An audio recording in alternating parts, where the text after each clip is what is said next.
Hey P2, do you want to hear some trivia? Oh, mate, I love a good game of trivia. Guess what happens when a chook and two pelicans get together? What's that, mate? A clucking good time. That's right, you pelicans. The wobbly chook has jumped on board, keeping the bird presence strong.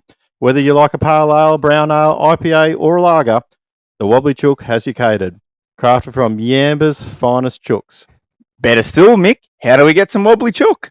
That's easy, P2. Jump online at www.wobblychookbrewingco.com or pop into 26 Cole Street in the heart of Yamba. And have a clucking good time. Cluck out. Cuckoo! Always remember, don't be a mud gudgeon and drink responsibly. Welcome back to another episode of the Two Pelicans podcast. So you would have just missed that. G'day, you Pelicans. Here he was, you were sort of hung up on his door. Go and have a good time with them a bit later on. Pelicans landing in 3, 2, 1.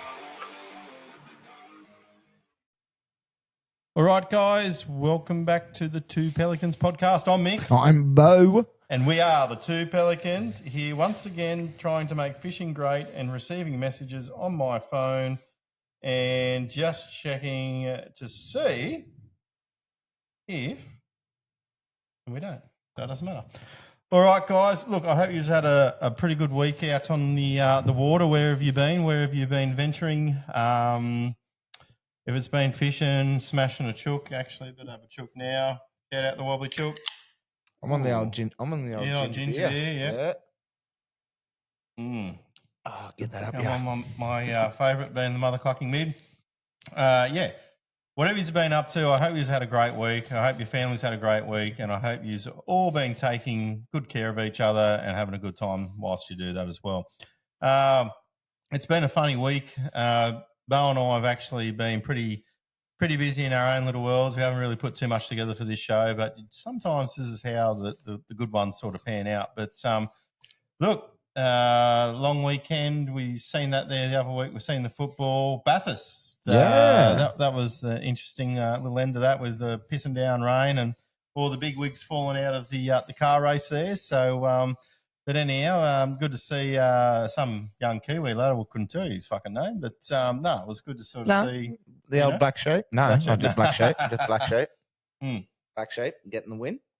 Yeah. So anyhow, it's something that it's another race that stops the nation. The other one's coming up a little bit later, but I think everyone sort of turns on the TV and watches that. So I don't know. To be honest, I've lost interest in it. Like since the Ford and Commodore have gone. I don't know. I was brought up hard school on it.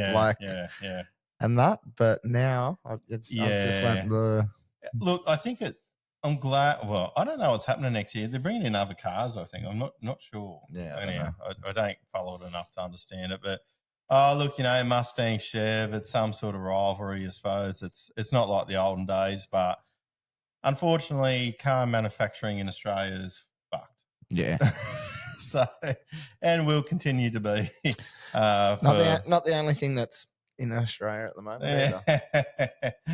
So, no, anyhow, look, I think, what was the week that's gone for me? Look, after the last show, I think I just got some... pulled out all the flat air gear and threw that in the bin because that didn't fucking work for me. And I threw some bass gear in and went for a hit out on Sunday. And you redeemed yourself by the looks of it. I've got a few. Right. I've got a lot of little ones though. Yeah. Like just a lot of small fish. And look, there was 5 or 6 that were legal, but all the rest weren't. And anyway. Have you noticed? Have you been watching live and seeing the Rat Pack? And then there's like 1 or 2 big solid ones that are just hanging back, and you're just like, I need to get you to react. Yes. So funny conversation. So I found some big schools. When I say big schools, they look like big schools to me on the live scope, and was sitting there pretty much teabagging them, and I couldn't quite get them to commit. They'd follow it, they'd look at it, and then I'd do something. I couldn't even tell you what I did. You know what I mean? And then next minute, bang. And I couldn't emulate that or put some sort of, if you do this and drop it down slower, or if you rip it hard up. Like, I tried a lot of different things, and lures for that matter. I got one on the little Baramba vibe there. and then got some on the Eco Gear ZX. Stable, yeah. And then after that, what something that really, and this may or may not play into much, but in years gone by when I've sort of fished around Grafton, I usually see a good amount of snags and laydowns. There's not that many around at the moment. Nah, and the ones that are there, you gotta thank God for technology now, because there is some there, and they only look like a flea's dick of nothing. Yeah. But underneath there's a clusterfuck of a glory hole. Yeah. I generally found the fish hanging off deep and like down bottom, and off the edges, more just schooled up in deep water. Through a surface saw, but I just gave up on that in the end. Like, they just weren't really, and the little ones were on the edge. The little ones are all over the surface at the moment. Yeah. Don't get me wrong, you will pick up a good one here and there, but the rat city on the edge at the moment is crazy. I couldn't believe how many little ones were about. Anyhow, well, I'm interested for this weekend, the Clarence Valley. Let's talk about that, I suppose. Clarence Valley Sports Fishing Club have their bass round out of Corcoran Park this Sunday. If you are interested, get on down there. If you've never fished before, by all means, come down and have a go. I think it's only, I'm probably going to get this wrong, like $20 or $30 a boat or something, isn't it? Yeah, something like that. Yeah, something like that. I don't even know how much it is. It's that cheap. Full disclaimer, I'm not saying that it is or isn't. I usually pay for it. I usually just stand to 50 over and they go, there you go. I don't think they're fees. I think it might be $30. I think they had to deal with some council stuff. But anyhow, it's a cheap day out, and look, you get to. It's a good day. It's a good day. Day for the boys. Bit of banter between the crew. It's always funny. There's always some shit talking going from someone. It's good. It's funny. No bass boat shirts or anything like that this time around. No, I might pull one out. I got one. One me mummy made me. I think Sweet Chili Philly's coming down, so cool. I might do that. And what are you going to do? Fish and then go to work? I don't know yet. I haven't decided. It's all good, mate. If you see me at Wayne, we got a good bag. You got a good bag. If there's no bow at Wayne, the bag's shit. So, but you know what? It's clean. It'll be interesting to see where the old call, the seasoned bass anglers catch the fish. I was sort of just hanging around Grafton, and I'm putting the jig on. Yeah, righto. There's your tip. There's your hot tip. I don't know. Yeah, I'm just putting the jig on. I'm going to go swing for the fences. Yeah, swing for the fences. I like that.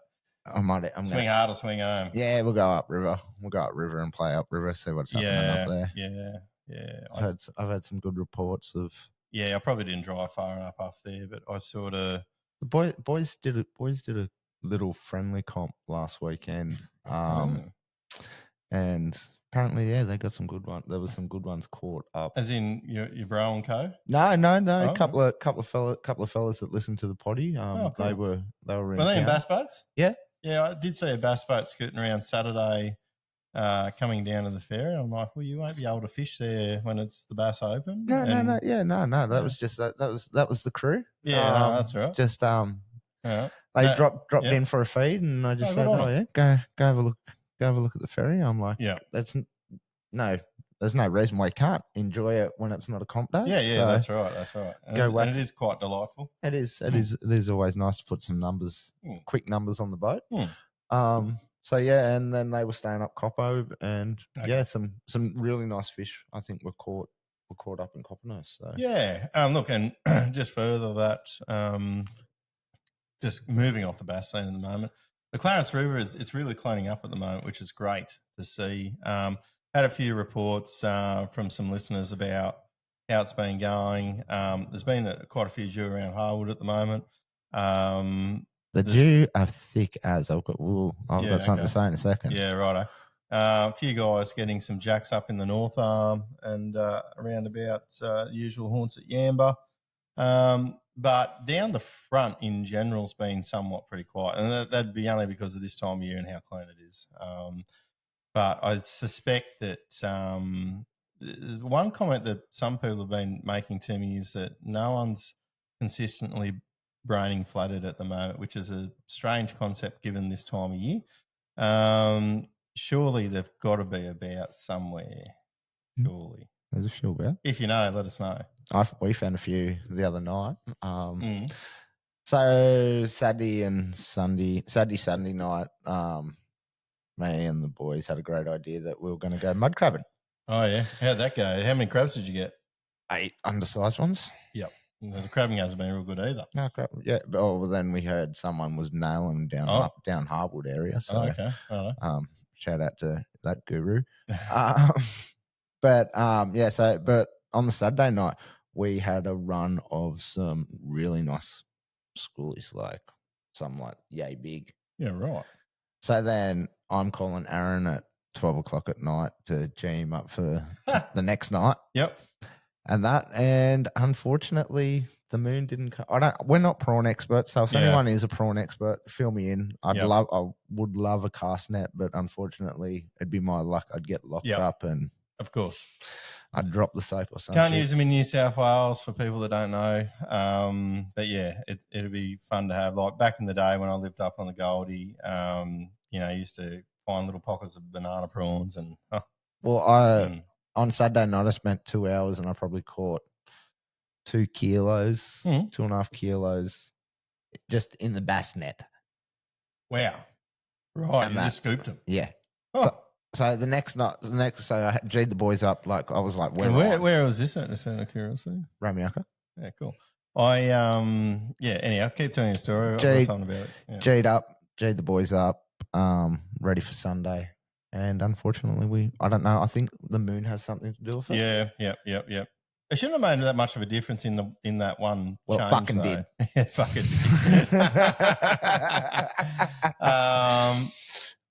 But yeah, obviously, coming into a no moon would probably be better, I suppose. Well, no, I don't know. I dragged for 6 hours. Yep. And Tyson was the only one that got fed. Yeah, righto. Nah, so look, I was talking to another mate of mine. He sort of brained some fish there at Palmer's there the other day.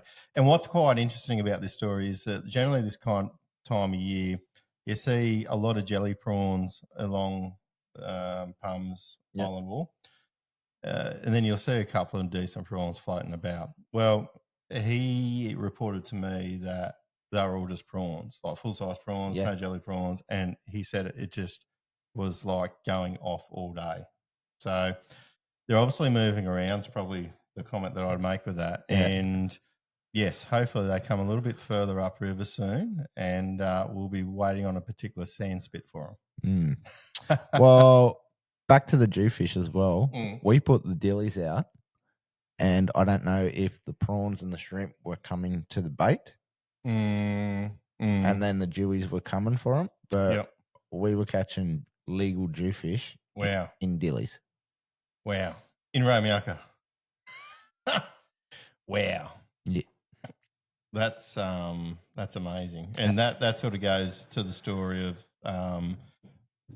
the amount of Jewfish that are probably getting knocked on the head around Harwood. There seems to be quite a few about. I'm going to try and get out the front of you at Lawrence here at some stage. It won't be this weekend, maybe next weekend.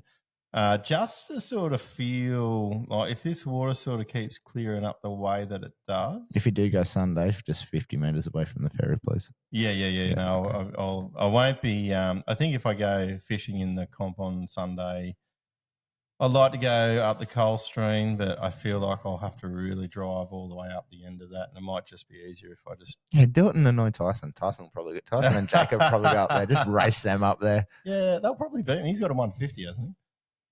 I don't know. Oh, okay. I don't know.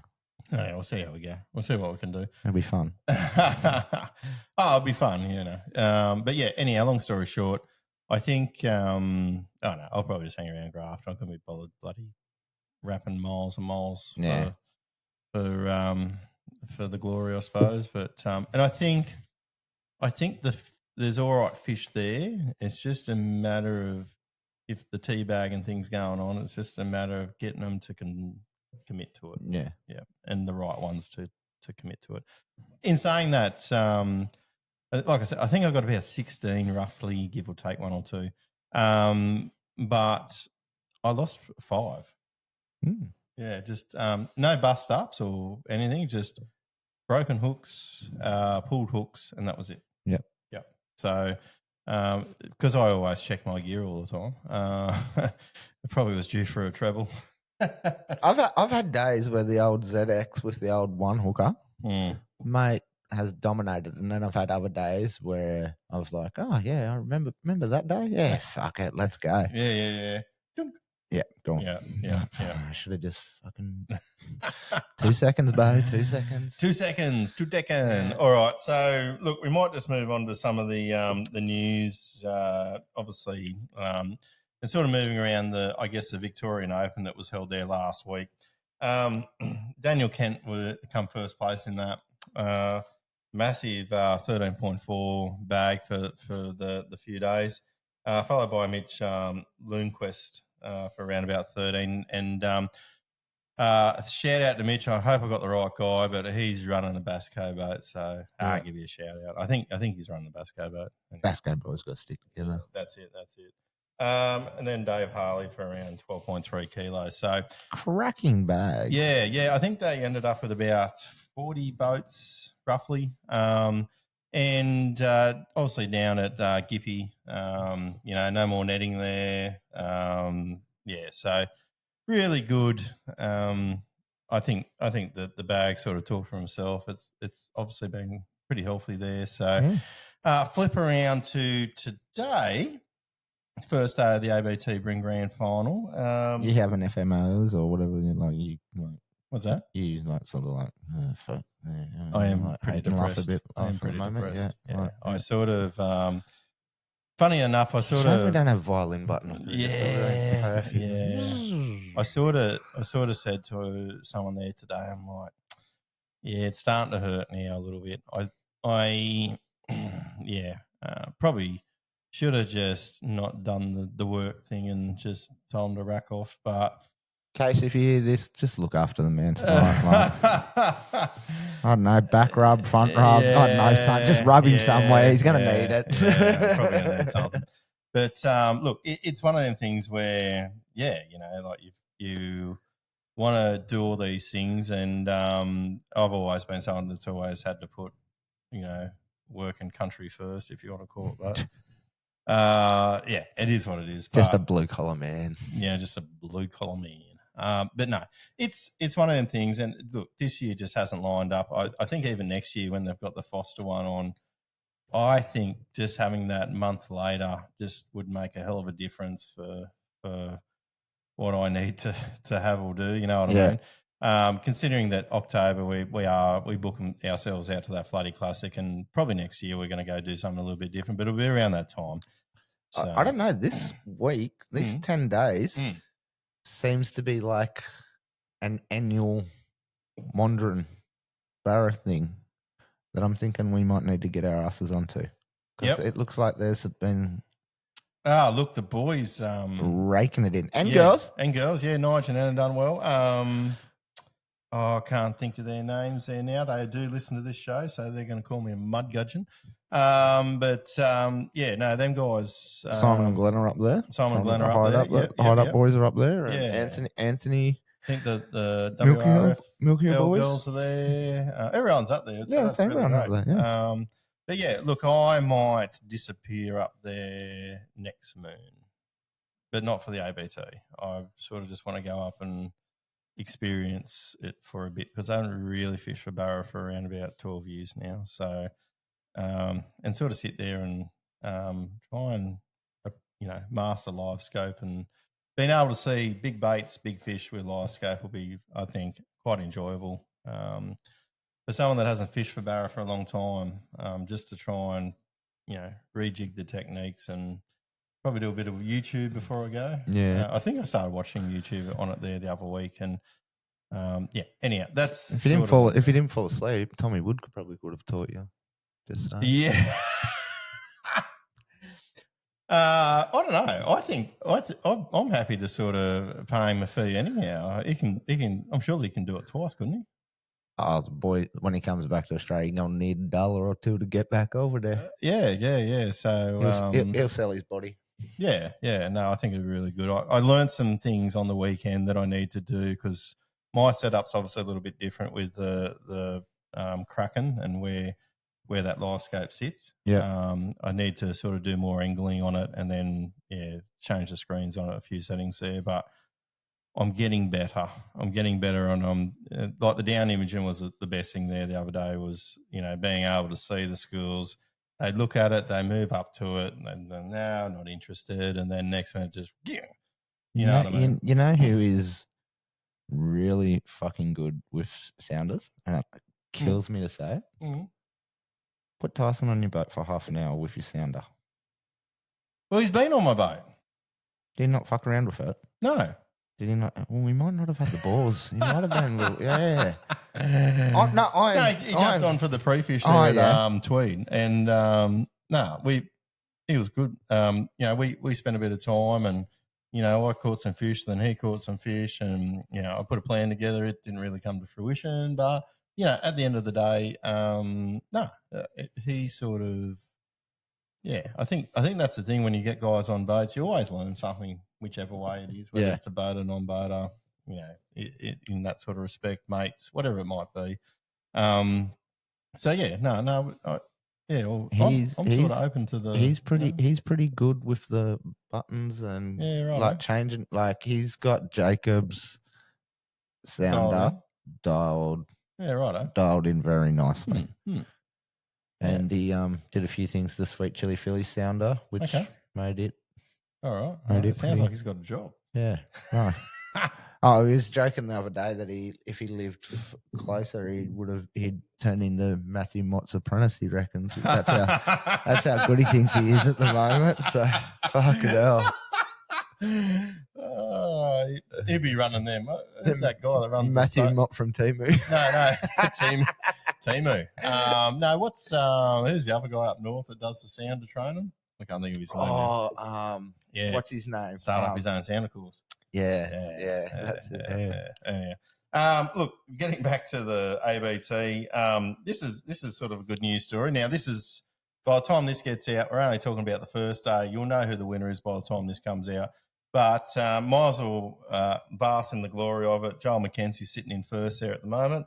Obviously, Cromo second and Morgo third. So I sent a couple of messages to some of the guys that are competing, and it was quite to the point of sort of saying, it's time someone from Victoria or someone from New South Wales or Queensland puts one over Victoria because, over the last couple of years, the Victorians have been coming up here and winning.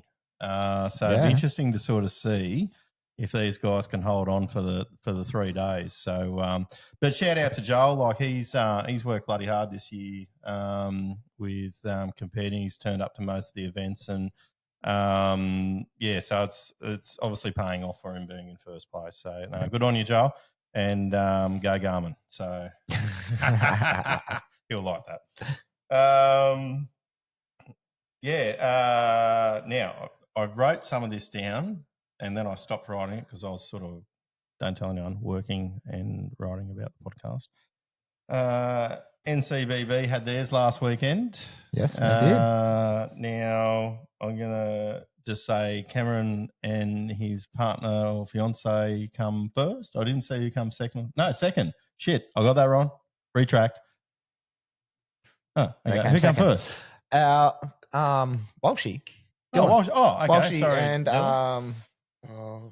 what's his partner's and name? Who came third? I definitely wasn't. I must have been looking at something else. Yeah, no, they came second. And Walshy and the young fella he always fishes with, I forget his name. And that's they got about a dozen boats. Did they won 15 somewhere in there? Yeah. Walshy took it out. I think Walshy and I feel shit because I don't remember his name. 1.86 kilos they had. Yeah. Okay. Cool. Yeah. Which Yeah, I think Cam was 1.6. Just 1.6 something. Yeah, 1.6 something, just shy of 1.7. Yeah. How did my mate Swano go? Did they come third? I don't know. They might have come third. But I know the young fellas, young Archie and Archie and one of his young mates teamed up, and did they? I think so. And in a boat, all by themselves. Oh well, they might have been in the boat with another adult. Sorry. Yeah. And they put their two fish together. But I think cool. Yeah, I don't know. But anyway, that's what it looked like. But they had two crackers. All right, Swano, pull your head in, mate. It's Bass Open soon. You need to. I've got a lot of money on you for that one. So anyhow. Is Swano doing the Bass? I don't know. He's probably not, but I'm still putting money on him. He should. Also, Queensland team. Now, I don't know if I'm going to get this right. Queensland Freshwater Series done a Bass Cat thing. Yeah, they had the Bass Cat Pro round on the weekend at Somerset. Cool. I'm trying to understand this because I'm from so Craig Simmons. Done it. Yep. Simo. Yep. No, that's all right. Now, mate, there was some big numbers in that.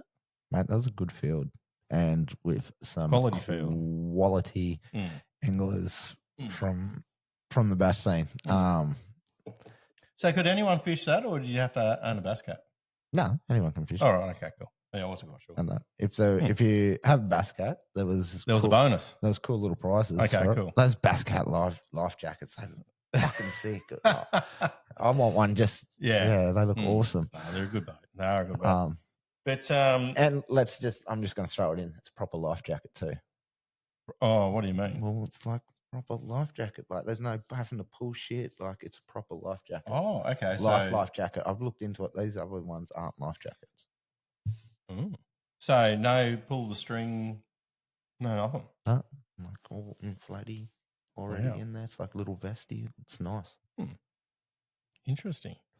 Craig, if you listen, I'd love one. I wonder if they make them on Temu. We'll get a Temu special one. How about that? Make them in We'll pink. put a pelican on them or something. Make them in pink. But yeah, look, Braden Thorne, 16.6 for the win. Mate, first day he had that's nearly 7 kilos or something. Crazy. And a big bass went 256 or something like that. 265. That is just nuts. Followed by Shane, is it Faulkner? Yeah. And then Matty Langford in third. So pretty quality field. Them three names I seem to hear a lot of. Well, Shane won ABT at Somerset with whopping big bags. Yeah. So he was red hot, but Braden at the moment up there in those Queensland dams in QFT, he's just been on fire this year. Yeah. Very good, mates. Before we go any further,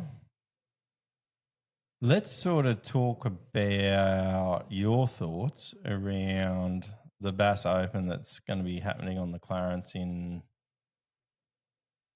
When is it going to be? It's going to be first weekend of November, isn't it? Nah, it's got to be later than that. It must be. It's a few weekends away, but let's talk about it now. Do you think, first of all, I don't know if we're going to get much rain over the next couple of weeks. No, water's going to be clean. The water's going to be clean. A lot of big fish have moved up. Pushing right up, aren't they? All right. So there's still good fish down and resident fish that are staying, but majority of the big fish that we have seen. And you want them numbers? Yeah, that we've seen that have stayed down. I believe a lot have moved up. Coldstream's still got your big residents and your swamp donkeys that come out of the drains when they open the gates. So someone's going to go up there and throw big swim baits and hope. The drains, though. Let's just quickly talk about the drains when there's no water. The drains are pointless in comps. You don't fish the drains in comps. Yeah. But you might get a fish out of there to save a day. Yeah. But if that water's not running out fluently, you're not going to sit at a drain all day and hold on it and circulate through the fish that come through it. That's not going to happen. Do you think what I was describing today at the start of the podcast in them schools that's going to be the consistent theme, or those fish will bite in the morning if you find them, but during the day they'll shut down. They're going to shut down, and they're just going to sit in the cooler water and stay out of this heat. Yeah, as you see at the moment, like over the weekend, that was shit house, and the fish are going to feed either at night, or early hours in the morning in the cooler parts with the tide. And I would, I would suggest that too. Like, I think some of the bigger fish that I got at the end of the day, it was more of a predatorial sort of reaction, not a feeding one. Yeah. I sent something into places where I shouldn't send things. Yeah. And got the reaction. Yeah, that you were looking for out of them. Yeah, that's right. So, but I sort of feel that what you've just said is probably going to be the theme of what it's going to look like. Now, we know Morgo went up the Esk there 1 year and won. Do them sort of areas play a part? If he's got the tide, it'd be worth him doing it, because he's going to be the only one that there's probably only maybe 3 other boats that could possibly do that. And when I say that, there's probably 3 other blokes that have got balls big enough to make that run. Yeah. And it is sketchy going in there. Oh. Yeah, it is sketchy going in there. And that, but if he does do that, he knows that he's got sections that are going to last the whole weekend, and he's going to be the only one there. Yeah. And if he finds the quality of fish, he should come out with an average of 45 being his smallest. Yeah. All right, roles reverse now. Yep. Let's go to the Aurora. Yeah.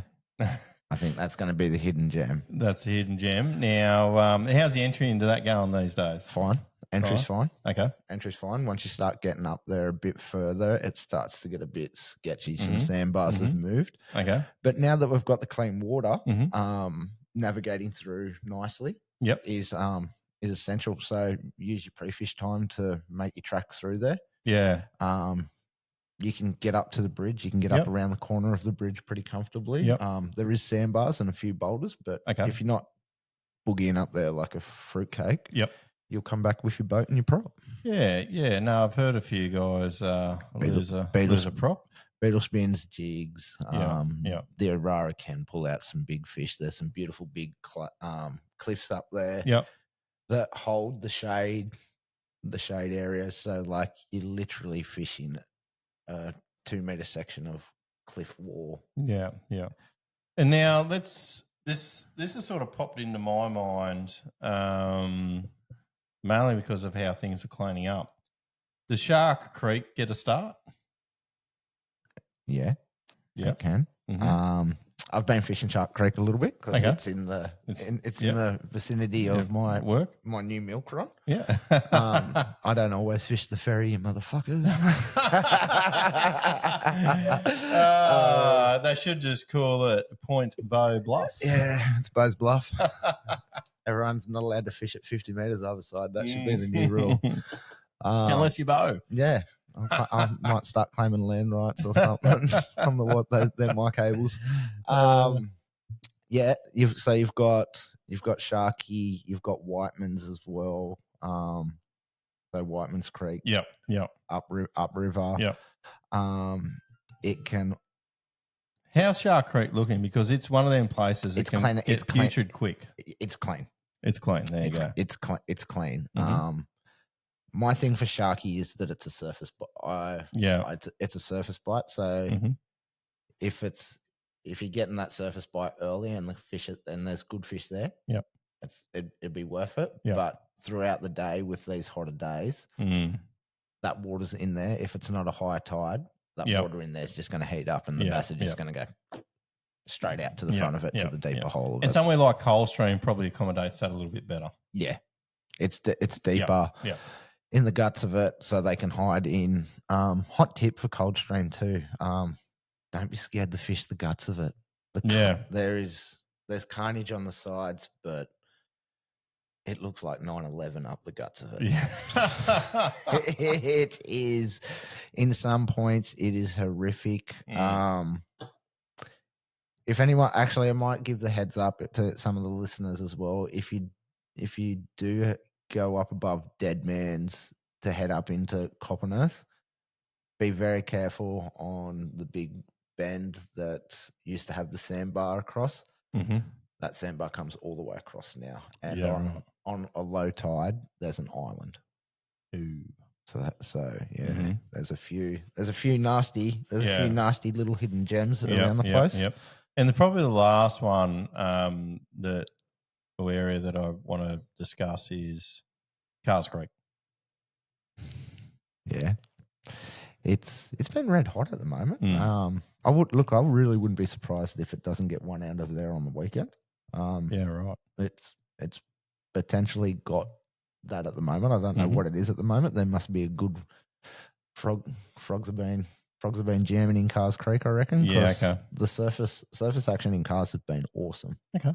And but it's also it's a big title thing as well. Yeah, that's right. And looking at it, it's a bare running tide, I think, this Sunday, roughly. So at first thing in the morning, there might not be a hell of a lot of water there. Yeah. So who knows? It's got a nice run. Grafton couldn't be nice just to save some money this weekend. Yeah, for a change. Yeah, nice run around. I do want to go up and throw some shit around Rogan's for shits and giggles and throw some jigs around. Yeah. That often Rogan's, there's a couple of fish that can be pulled off there. So won some big bass prizes off Rogan's a few times. Nice. Yeah. No, I think it'll be a good weekend. I actually, I hope that the club get 20 plus boats there. I don't know what they got last one, but for the local club, anyhow, I think leading up to the Bass Open, I think anyone that's sort of potentially want to come down, have a look, listen, they probably might be involved with this particular comp, I suppose. Yeah, no doubt a few of the North Coast Brim boys will be down this weekend. Yep. That kicking around. So it's good. Always fun when they're down. Yeah. All right. So where do we go now? So we're wrapping up. We're starting to wrap up tournament seasons. Yep. We're coming into silly season. I've only got 2 left. So. Yeah. Well, might as well give them a plug while we're talking. Yeah. So next weekend, I think it is. Yep. Yeah. Next weekend, we've got Where at? We're going to Hins for the teams event. Hinsy. Yep. Rapala Crush City sponsor round for Hins. Well, Mick will be there, will he? No, he's overseas. Oh, fair enough. He's going to be overseas with the big dog. Both of them are going to be over there, so there'll be some. If they're both going overseas, there'll be some. I'm sure they'll have a good time. Oh no, there'll be a good time. But no, I'm just thinking about the crazy stuff they're inventing together. We'll be able to throw in the coming years. Yeah. But yeah, so yeah, Hins next weekend. Really looking forward to that. It's been fishing really well, so hopefully we get some more big bags, because the last couple of comps have been nice. Been weighing in some good fish. Yeah. You've had a bit of a run, so that's been good. And then when's your last one? Last round is Maroon in November. Yep. And that'll sponsored by Chase Bait Australia. So that'll be a good one. One of the Queensland dams that still has a surface bite for us for bass. So yeah, right. And good time of year. Yeah. So, surface morning, jigs and day. Yeah. Rest of the day. That's a good dam. Good, that helps out. Helps us out, river boys, because it fishes a bit like a river, so it's nice. Dear. Yeah, look, so, I think the channel will probably take a little bit of a turn into not so much tournament fishing as that's starting to wrap up there now. So, look, if you have any interesting stories that you want us to cover, anything from, a massive catch of something to other issues that might be happening in the fishing world, reach out to us at the Two Pelicans podcast at gmail.com. Happy to bring that onto the air. If you've got a fishing comp that's on, happy to plug it. Happy to showcase them competitions as well, because obviously at the end of the day, it's all about anglers getting out and meeting other anglers and having a good time and learning from each other as well. Is probably the fundamental key about what we would like to see in the path of making fishing great again. So no, that's it. I think they had the Wire Along Pest Classic or something. Oh yeah, the old carp classic. Carp and tilapia bash. Oh, tilapia, yep. No, they're still carp in Wire Along. Don't you worry about that. Yeah. Dirty bastards. Also, guys, we've got the shirts there, $40. Shout outs if you would like one. Happy to send them to you. Just send us a message, and I think that's really about us this week. Yeah. We're going to have a short one this week. We're sort of we're about to, like I said, revamp, rejig a few things here, and we're going to get some guests on over the next few weeks. But we're just having a couple of quiet ones after. I'm still getting over the Flathead Classic and a few other things. So I don't bounce back like I used to. Yeah, no, it takes a little bit longer. And anyhow, all right. Look, guys, you've been listening to the Two Pelicans podcast. I'm Mick. I'm Bo. And we are the Two Pelicans. Chook out. Chook.